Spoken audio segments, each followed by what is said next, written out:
Hello à toi, j'espère que tu vas bien. Aujourd'hui, on se retrouve pour une vidéo assez spéciale puisque j'avais envie de te parler de mon nouveau jouet, donc la fameuse Osmo Pocket 3 de DJI. De plus en plus de créateurs de contenu que je suis commencent à investir dans cette caméra et moi ça fait plusieurs mois qu'elle me fait de l'œil et j'ai décidé enfin de l'acheter et de me faire mon propre avis aussi.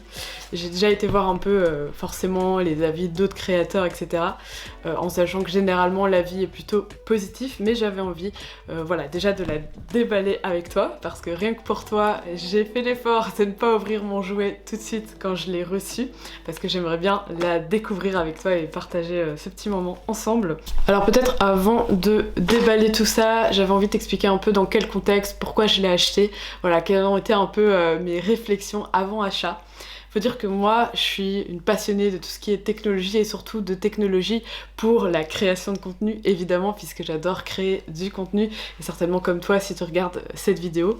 Et surtout, en dehors du côté technologique et un peu innovation, ce qui me plaît beaucoup, c'est quand je trouve des logiciels, des technologies, des objets, peu importe, qui vont me faciliter la vie, me simplifier la vie, rendre la création de contenu plus facile au quotidien. Et c'est vrai que quand tu fais du vlog, que tu veux filmer du voyage, que voilà, t'aimes bien un peu documenter ton quotidien, notamment pour le transmettre à ton audience ou peut-être même juste pour toi-même, eh bien je trouve que parfois ça peut être un peu compliqué quand tu dois prendre tout ton setup avec toi, ton appareil photo, ton trépied, le stabilisateur, les micros, etc. Ça peut vite être encombrant. C'est vrai que jusqu'ici, si tu veux une certaine qualité, ben, t'es un peu obligé finalement d'avoir ce setup parce que c'est vrai que toutes les petites caméras type action cam, la qualité n'a jamais pu prétendre la qualité d'un vrai setup avec un boîtier, etc. Et donc c'est vrai que pour moi c'était pas très intéressant. Et c'est vrai que là dernièrement j'ai filmé mon dernier voyage, donc en décembre-janvier ici 2024. D'ailleurs je t'invite à aller voir les vidéos si tu aimes le voyage. Enfin, je t'ai expliqué mon road trip en Italie du Nord et toutes les villes qu'on a fait dans ce voyage. Et donc j'ai pu un peu voir ce que c'était d'embarquer sa caméra avec soi tout le temps parce que jusqu'ici j'ai filmé beaucoup de facecam et voilà, j'ai pas forcément filmé un voyage entier avec une caméra, etc. Et c'est vrai que l'aspect encombrement, ça peut quand même vite être un peu embêtant quand tu veux simplement aller explorer, te balader, faire des randonnées, etc. Et donc dans cette réflexion un peu de setup minimaliste, je me suis dit clairement je suis le profil qui pourrait aimer ce genre de caméra beaucoup plus compacte, et comme la qualité a l'air quand même très impressionnante par rapport à d'autres petites caméras, je me suis dit que ça valait la peine de tester ça.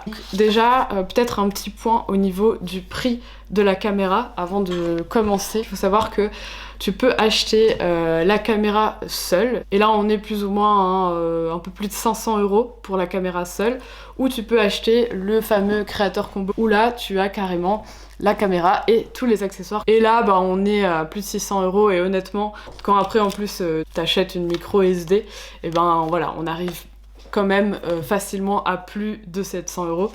Donc c'est quand même un budget. En tout cas, vu l'ergonomie et comment ça a été imaginé, je pense qu'à mon avis ça doit valoir la peine. Après je l'ai pas encore testé bien sûr, mais voilà, j'ai beaucoup hésité aussi par rapport au budget parce que je me suis dit est-ce que vraiment ça vaut la peine typiquement d'y mettre le prix qu'on peut mettre finalement pour je sais pas un boîtier Sony pour les vlogs, par exemple le ZV-E, voilà, c'est un bon compromis pour faire du vlog et ça a à peu près les mêmes tarifs, ou en tout cas voilà, c'est des tarifs qui peuvent se rejoindre. Donc est-ce que évidemment ça vaut la peine en fait de mettre ce budget? Je pense que c'est vraiment la question centrale que tout le monde se pose à ce niveau-là. Autre point, pour qui cette caméra est-elle faite? En tout cas selon moi. Alors moi je pense que clairement ça s'adresse plutôt aux personnes qui veulent faire du vlog, tout simplement créer du contenu au quotidien, et surtout c'est une caméra on va dire nomade puisqu'elle est très compacte.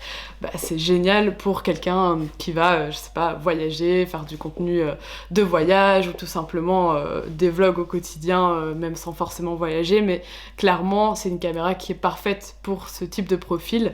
En sachant qu'avant on pouvait dire que pour commencer, pour faire des vlogs, c'est intéressant d'utiliser son téléphone, pourquoi pas d'ailleurs, on peut toujours le faire, mais c'est vrai que cette caméra là quand même elle offre une dimension supplémentaire avec une qualité, en tout cas de ce que j'ai pu voir de certains créateurs de contenu, il y a quand même une qualité d'image qui est du jamais vu pour ce genre de petite caméra.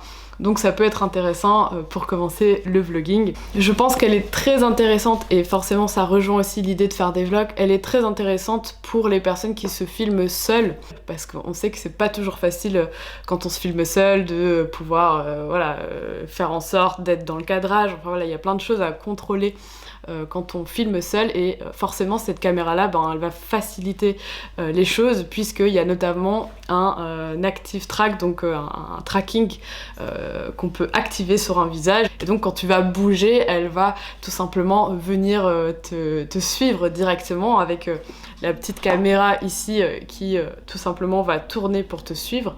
Donc ça c'est hyper pratique si tu te filmes seul et que tu veux évidemment te faciliter la vie et faire en sorte d'avoir un bon cadrage sans trop te prendre la tête. Ce qui est aussi intéressant c'est que il y a pas mal d'intelligence artificielle fait dans cette caméra qui fait que elle va gérer un peu tout ce qui est exposition, etc.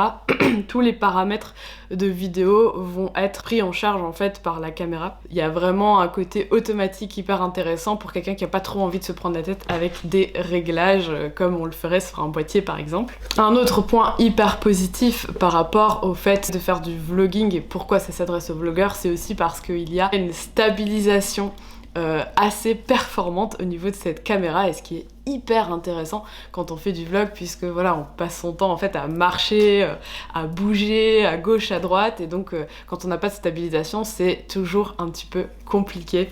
Et je l'ai expérimenté sur certains plans notamment ici avec le boîtier qui est en train de me filmer qui est un Sony 6100 parce que tout simplement quand il n'y a pas de stabilisation à l'intérieur forcément la plupart des shoots que tu vas faire sans stabilisation forcément ça va être un peu compliqué, tu peux encore régler ça après par après sur les images, tu peux travailler en post-prod mais ça reste un peu compliqué quand tu fais du vlog.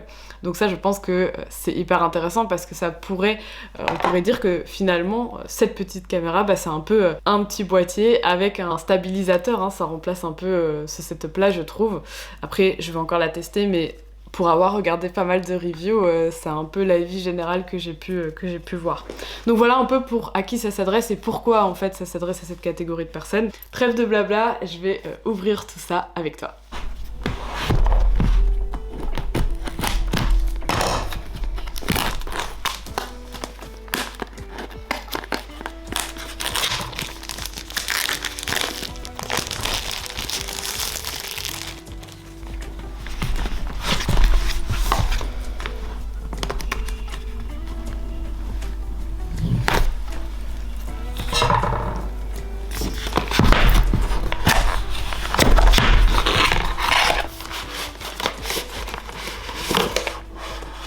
Quand on ouvre la boîte, on tombe sur la housse de protection puisque j'ai acheté le Creator Combo, donc avec la housse et différents accessoires avec la caméra, parce que tu peux aussi acheter la caméra seule, mais moi je me suis dit tant qu'à faire, autant prendre tous les accessoires dont je vais avoir besoin directement plutôt qu'aller acheter à chaque fois séparément chaque petit accessoire par la suite.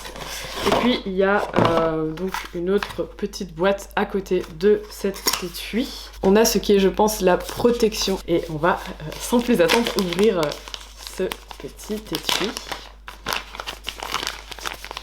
Hop, voilà. Déjà je trouve que la pochette a un très bel aspect, assez design.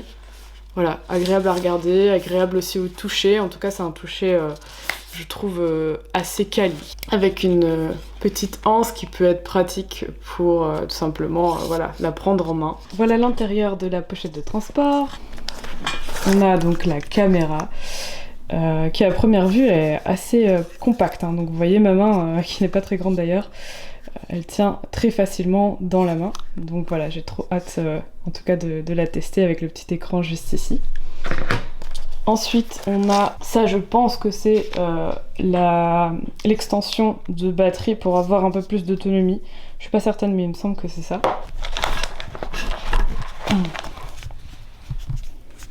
Alors oui, alors ça c'est le petit tripode donc un genre de petit trépied qui se déplie, voilà à mon avis en 3 petits pieds, que l'on va mettre juste en dessous de la caméra si on veut par exemple la poser tout simplement quelque part, ce qui peut arriver très souvent quand on fait du vlog ou même qu'on veut juste se poser quelque part et faire un peu de facecam. Ici on a alors ça je me demande si c'est pas juste une extension qu'on met en dessous de la caméra histoire de pouvoir avoir une meilleure prise en main, parce que c'est vrai que ça peut être un peu déroutant que le manche ne soit pas plus long en fait pour voilà, l'ergonomie et quand on est en train de filmer. Mais je ne pense pas, je me pose encore la question, je ne sais pas si elle est aussi en extension de batterie, mais je pense pas, je pense que ça doit être vraiment l'extension de batterie.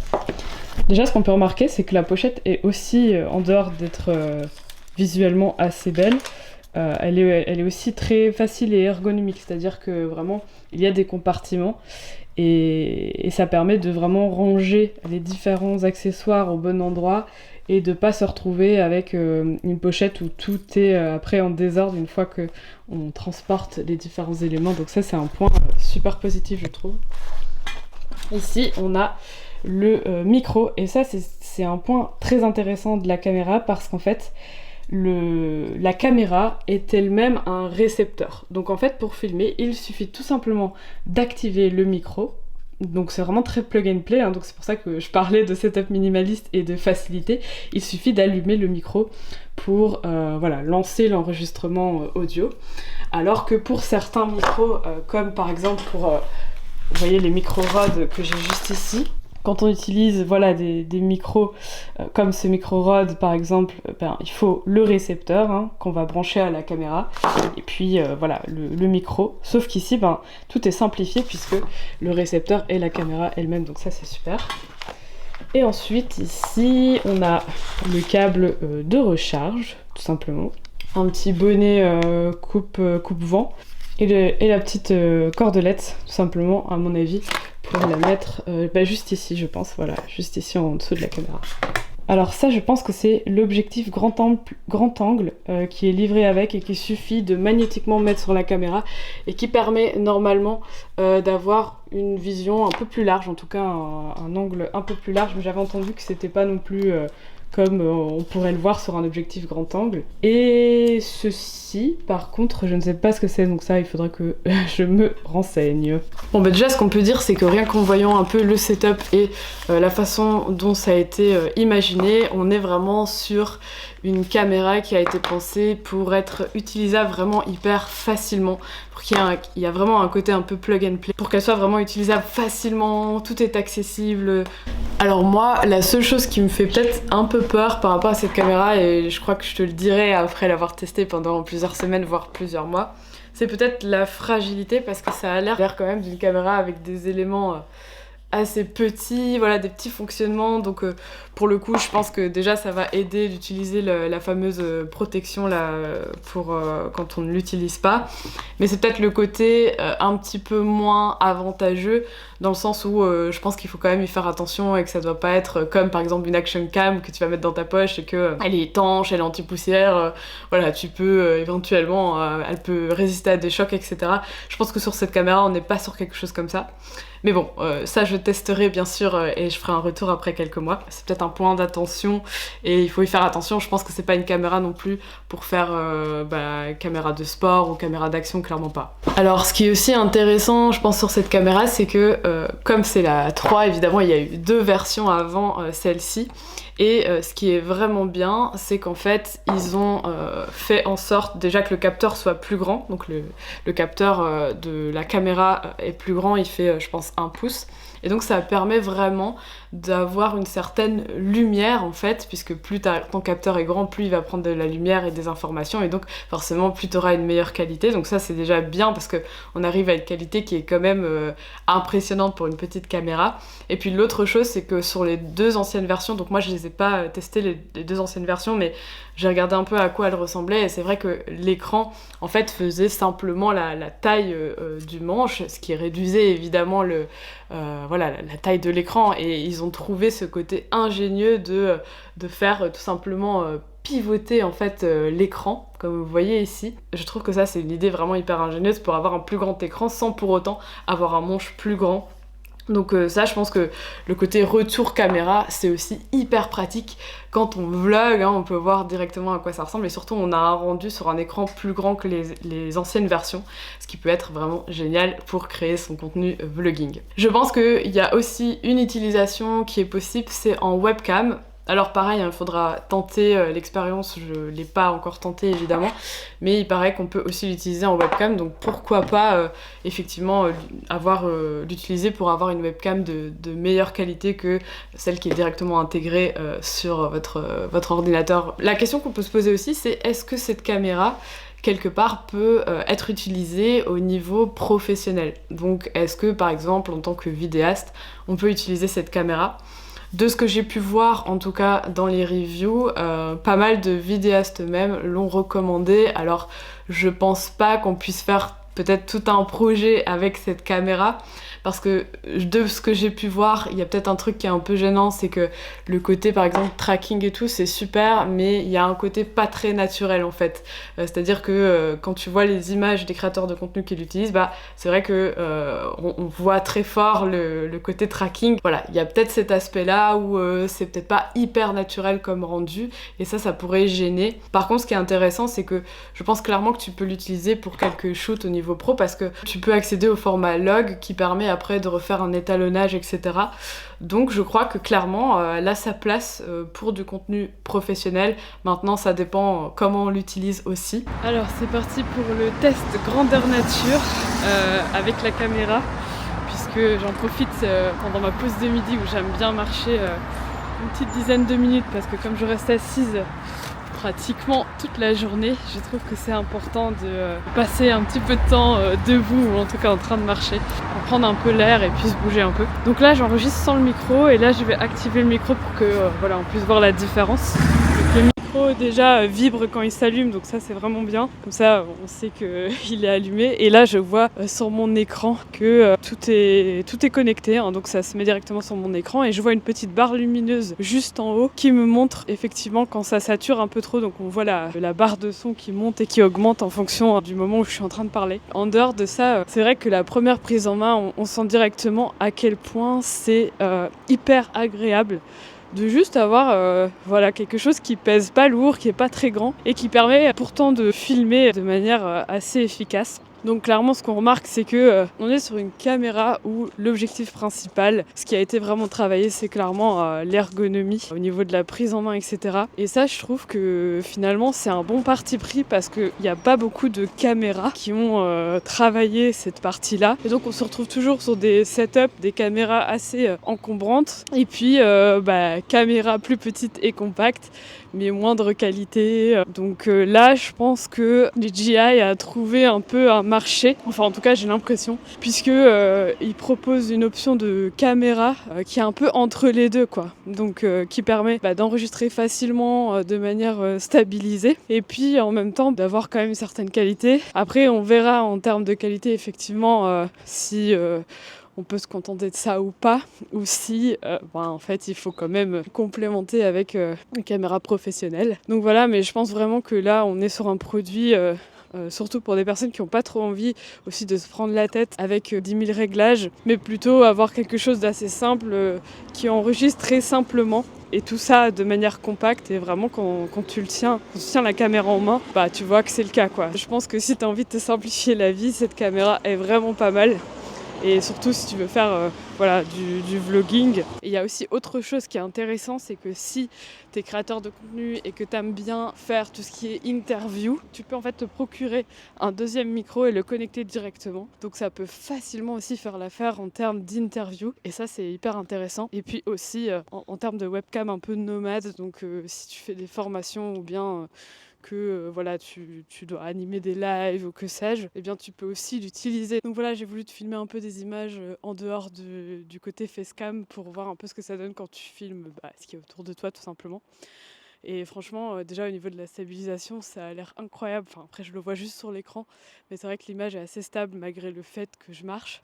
Donc ça, c'est intéressant. Et puis bon, comme j'ai jamais utilisé vraiment de stabilisateur pour filmer, notamment sur mon boîtier Sony. J'ai pas vraiment l'habitude de ce côté un peu automatique par rapport à la prise d'image. Donc c'est un peu perturbant au début, mais je pense que c'est pareil quand tu utilises un stabilisateur pour un boîtier, c'est qu'il faut le temps de s'habituer. Mais voilà, en tout cas, en termes de stabilisation et tout, ça a l'air pas mal, en termes d'image aussi. Après avoir sur l'ordi, mais voilà, en tout cas pour l'instant, très bonne expérience. Un point auquel il faut faire attention avec cette caméra quand on filme en extérieur, et c'est peut-être un point un peu négatif, on va dire, c'est que on peut pas filmer sous la pluie, quoi. La caméra est pas du tout étanche. Donc voilà, ici avant de sortir, j'ai vraiment regardé s'il risquait pas de pleuvoir, parce que le ciel est quand même un peu gris, donc j'avais un peu des doutes. Mais donc voilà, c'est pas étanche, donc quand on filme dans certains endroits où il pleut beaucoup, comme par exemple la Belgique, oui, ça peut être embêtant, donc petit point quand même à garder en tête.